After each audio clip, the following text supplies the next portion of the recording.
Pada pagi hari ini saya akan menjelaskan terkait dengan kontrak perkuliahan, eh, di mana teman-teman kan sebelumnya sudah mendapatkan pengantar manajemen ya. Halo? Pengantar ilmu ekonomi. Oh, pengantar ilmu ekonomi. Oke. Yang selanjutnya ini adalah saya belum bisa pindah slide ya. Oh, ini.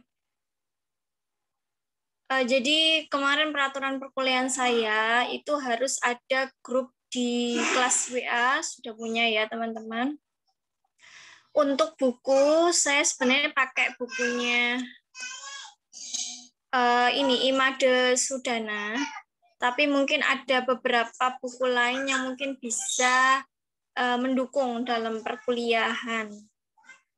Nah, untuk buku ini nantinya menjadi referensi utama dalam mata kuliah manajemen keuangan. Katakanlah teman-teman, Bu, ini waktu sedang pandemi, jadi tidak memungkinkan untuk beli. Boleh satu kelas satu orang berapa, nanti bisa fotokopi. Pokoknya harus diusahakan punya buku pegangan gitu ya.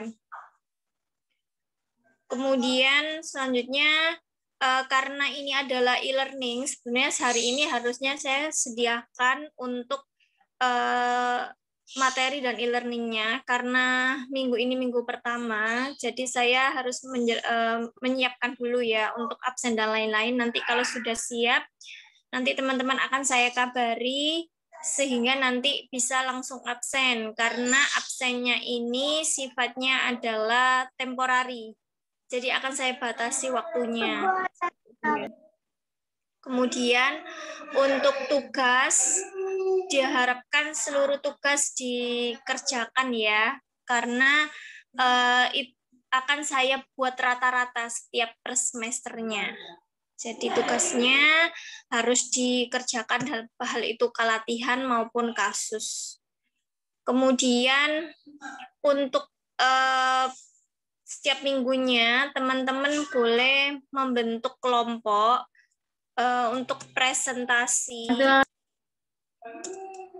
Presentasi ini nanti saya berikan RPS sehingga teman-teman bisa membuat PowerPoint-nya seperti itu.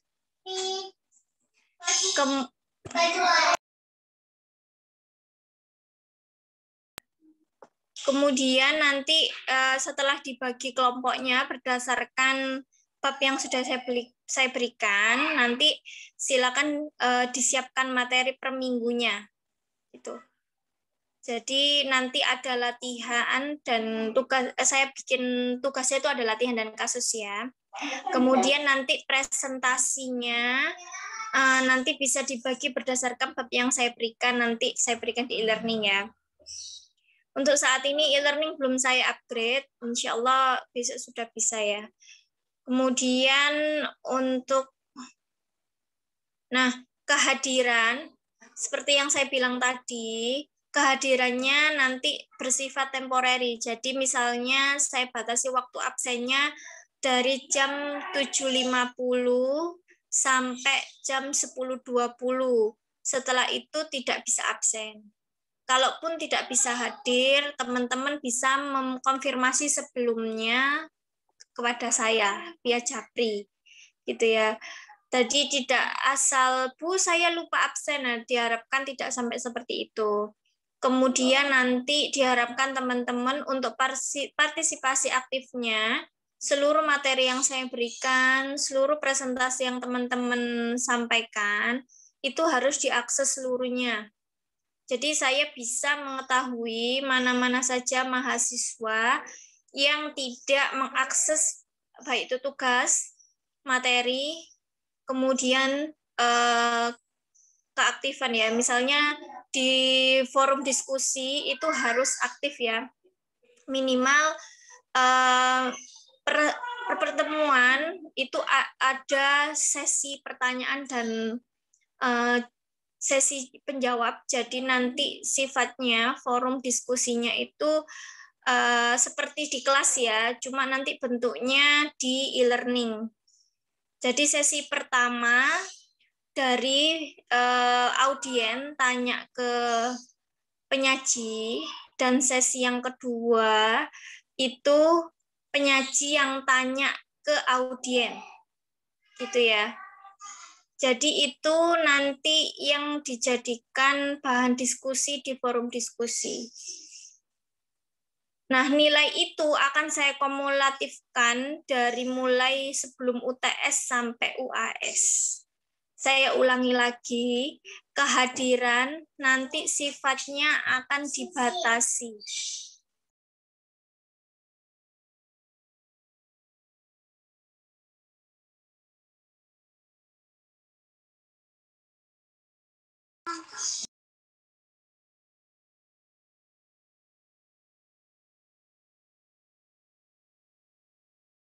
Saya ulangi lagi, untuk kehadiran, nanti teman-teman bisa absen seperti biasa di e-learning, tapi waktunya dibatasi. Jadi dari mulai jam 7.50 sampai jam 10.20. Jadi di luar itu saya anggap tidak hadir. Kemudian untuk partisipasi aktifnya, teman-teman harus mengakses seluruh baik itu tugas, materi maupun video presentasi dari teman-teman. Dan yang kedua, partisipasi aktif juga dinilai dari keaktifan di forum diskusi. Jangan sampai tidak pernah bertanya sama sekali atau tidak pernah menjawab. Ada pertanyaan sebelum saya lanjutkan?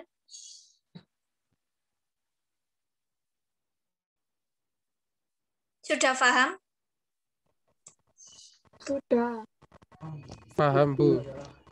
Ya, jadi kalaupun nanti teman-teman nggak bisa hadir, bisa nanti izin terlebih dahulu ya.